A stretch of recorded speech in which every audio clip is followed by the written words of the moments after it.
Okay, very exciting day because a package has arrived from Trends Electronic and it's a Mega 65. Oh yes! Let's get into it. Right after I thank Squarespace for sponsoring.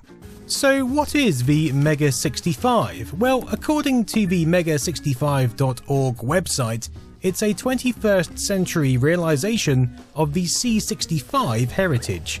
A complete 8-bit computer running around 40 times faster than a C64 whilst being highly compatible. But wait, what is a C65? Well, otherwise known as the C64DX, it's a prototype computer that Commodore were working on during the early 90s. Essentially, it was intended to be a souped-up Commodore 64, backwards compatible but stealing some of the features from the Amiga line. A halfway house, if you will. Of course, with the Amiga doing well, Commodore quickly realised the redundancy of this project and threw it on the trash pile with their numerous other projects. However, a few prototypes did live on, and they now fetch significant amounts of money when sold. So, some fine folks at the Museum of Electronic Games and Art, hence MEGA, a non-profit entity dedicated to preserving digital heritage, decided to work on bringing this product to the masses. The Mega 65 is an open source recreation of this abandoned machine, along with a few upgrades here and there.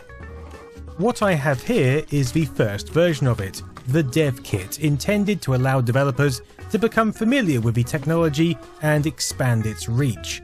Now, this was a limited run of 100 machines and it wasn't cheap, but all proceeds will help push the project forward to realising the full machine in the near future, and that's a cause I definitely want to support. It's also about $90,000 cheaper than buying an original C65, if you believe that last selling price. So think of it kind of like the Commodore version of the ZX Spectrum Next. They've just taken a different route to get there. Anyway, being a dev kit, I have to build it first, so let's begin. Now, I ordered this back in June, and Trends Electronic were charged with putting this kit together. Handily, the Mega 65 team have created an assembly video, so I'm going to follow that as I go. Oh, look at that mainboard! What a thing of beauty. We'll revisit it in a minute. As you can see, the main shell is acrylic. It feels like putting together a school project. But you also get a repurposed floppy drive, the keyboard, a few cables, and the mainboard, of course. Putting the whole thing together was pretty straightforward, and you get to rip off copious amounts of protective covering, so that's satisfying. But I did have a few issues with my particular kit. First is that these clear washers were definitely the wrong size. Rather than slipping onto these screws easily, they required considerable force to even start to thread on. And this isn't how washers are supposed to be. So where they were required for spacing, I substituted my own rubber washers, which worked out quite nicely. The keyboard, I must say, is phenomenal. It's a mechanical affair with Cherry MX switches and double-shot keycaps. Each press requires slightly more than your usual amount of force, but it feels so sturdy and expensive. I believe this is the final keyboard, so that will be on the finished Mega 65, which is nice.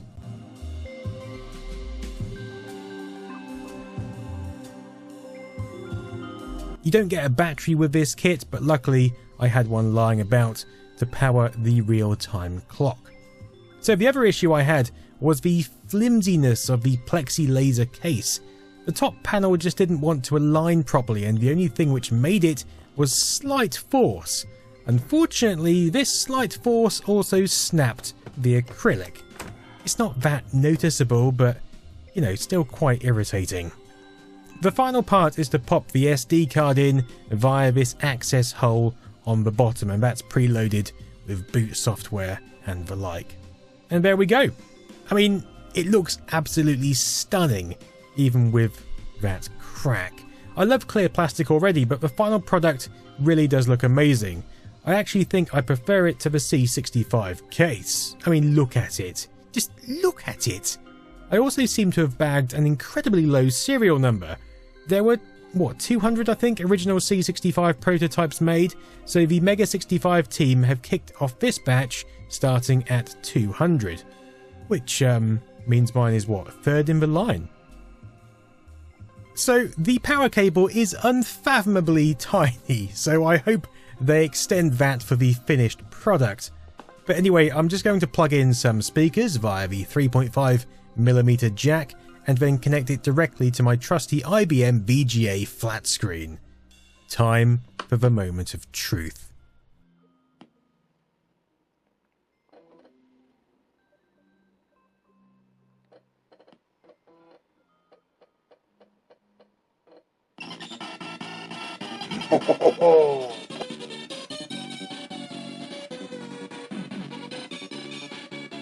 Whoa! Left to its own devices, it boots straight into Mega Maze. And already you can tell this thing is distinctly Commodore in descendancy. The sound, the screen resolution, the colours. Man, you can see why they chose this game. It's simple, but it shows off how much more advanced the C65 hardware was when compared to the C64. So what do we actually have powering this? Well, it's FPGA driven using a Xilinx RTX A7 200T semiconductor.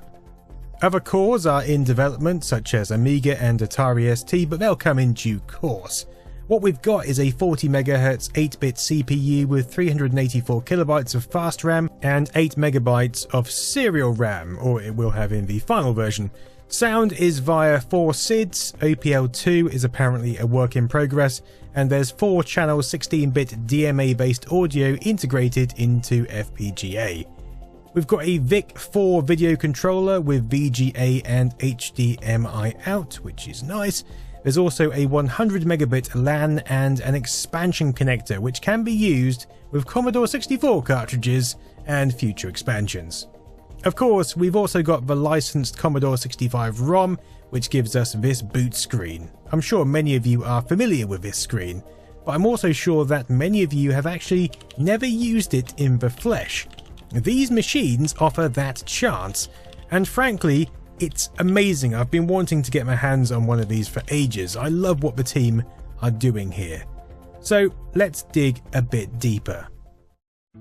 Right after we dig deeper into websites, it was a close call today whether I built this Mega 65 or that arcade cabinet in the corner. Anyway, earlier I was just thinking about those websites where you could upload high scores. Remember those? Well, thanks to my sponsor, Squarespace, you could set up a website exclusively to record high scores in minutes. I mean, you could set up a website in minutes for whatever you want, and it will be automatically optimized for mobile. Check out squarespace.com/nostalgianerd for 10% off your first website or custom domain. Create something that's yours.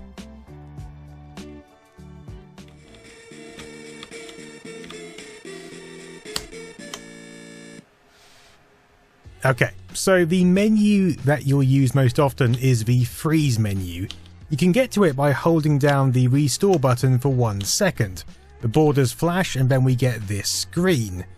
So from here you can change the CPU mode between 4502 and auto, which really doesn't seem to do much at present. Change the ROM, the CPU frequency between 1, 2, 3.5 and 40MHz. Swap the joystick ports over. Enable or disable the cartridge slot, change the video between NTSC and PAL, and also activate various other screens. Monitor allows you to debug the screen, P unprotects the ROM, A brings up the audio screen where you can change all kinds of output settings, and even more in advanced mode. All of this, and the actual machine state, can be saved with the F7 key, and then you can scroll through the slots using the left and right cursors, which is nice, although the on-screen documentation for this bit is a bit lacking. Pokes, Sprite Editor, and Poke Finder don't seem to be ready at this stage, but then remember this is only a development kit, so we've got unfinished software and a fair few bugs to boot. It's from this screen, but you can also access both physical and virtual disk drives. Now you can actually plug in an external drive if you wish, such as this Commodore 1541. You can also use the onboard 3.5-inch drive, or you can access either of the SD cards. We've got the one in the bottom, but you can also insert a micro SD card in the back, which then takes priority over the former. Interestingly, you can't actually dump files onto the SD card directly. The Mega 65 only seems to work with disk images, and D81 images at that. So if you've got a load of D64 images, well, you'll need to decompress them to D81 files before loading them on. You also need to format the SD card according to the Mega 65's particular wishes, and you do that through the configuration menu.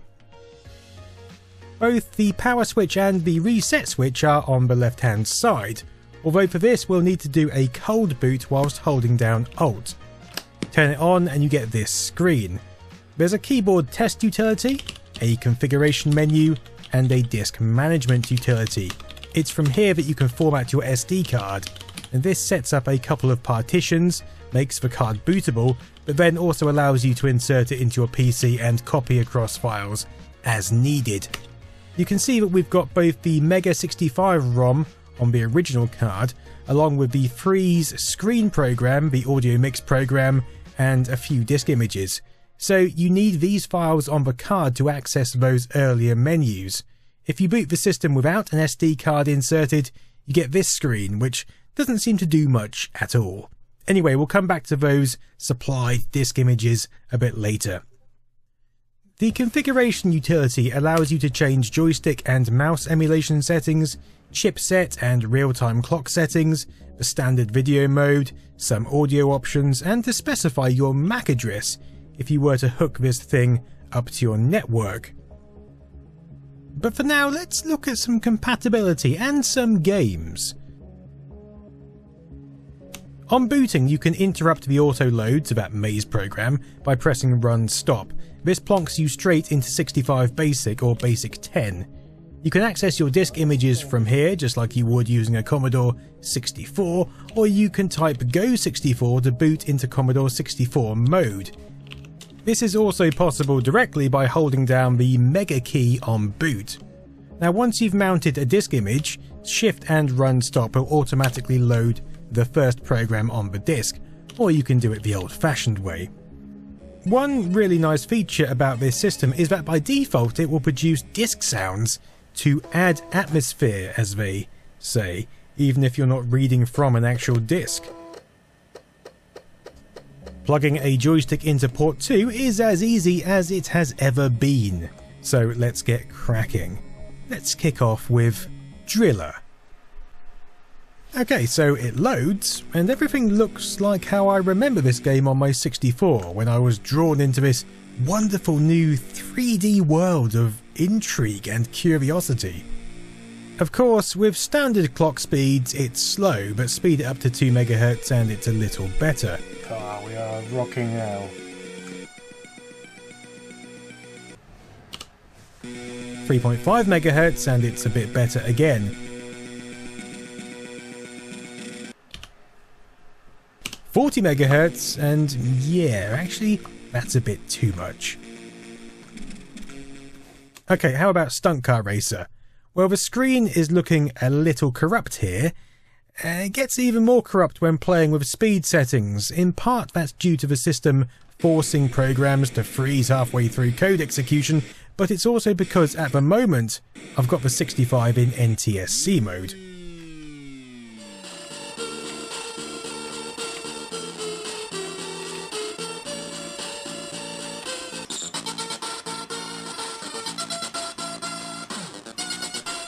Now this IBM screen doesn't like 50 Hz, but by switching to an HDMI output I can hook it up to a monitor, and if you'll excuse the stretched perspective, we get a much cleaner representation of Stunt Car Racer.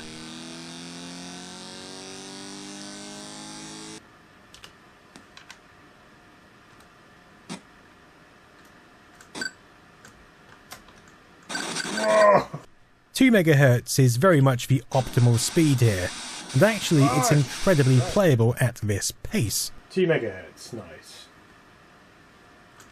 If I could stay on the track at least. How about the C64 first-person game Mood, which is Doom backwards? Well, here's a game which actually runs pretty well at 1 MHz, but ramp it up to 40 and it's as smooth as the devil's arse. Honestly, I recommend trying this game out if you haven't already.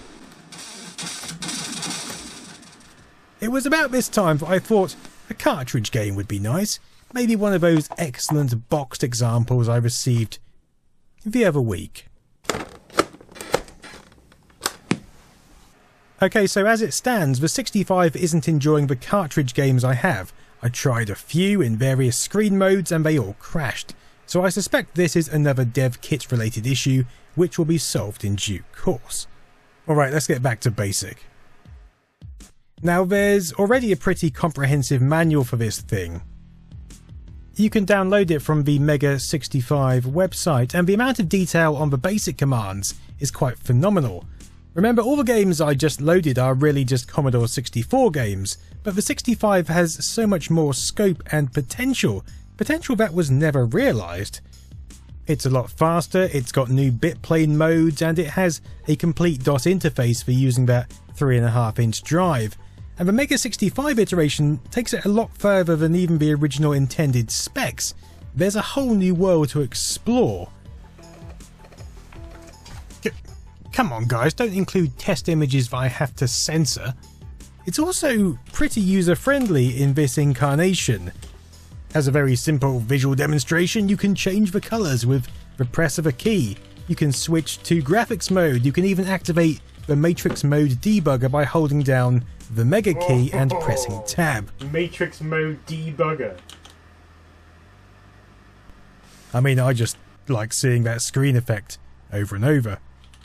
You can switch between 40 and 80 columns on the fly. I also like switching between upper and lower case. Something quite mesmerising about that. Oh, and you can create a basic window, so by pressing escape followed by T, you can define a window size, and then basic will be entirely confined within that window. That's quite cool. Which is going to be hugely useful for coding. All of this is quickly and simply explained in the manual. What other commands do you have? Well, you can access the core menu by holding down the mega key and pressing no scroll on boot. So this shows you the future scope for additional FPGA cores. I mean, overall, I'm really impressed. You know, this machine has so much potential and so much scope that it's hard to know where to begin. You even get a version of GEOS out of the box, although this is a work in progress and it did have problems working with my Amiga mouse. The Amiga mouse does work absolutely fine in the configuration menus, but in GEOS only clicks are sensed, no movement. Again, this is the development system, and this video is really just to give you an idea of how this machine works and why it's here. I mean, I'm barely scratching the surface. But what this does mean is I'm properly invested in this now, and I'm really looking forward to what the final product holds. If you fancy having a dabble with what's on offer, you can grab an emulator through the Mega 65 site. In the meantime, I'm going to leave you with some stunning shots of the case and some of the demos and programs included on the SD card, including the C65 notepad, which was made entirely in BASIC 10. So, stay tuned for more, thanks for watching, and have a great evening.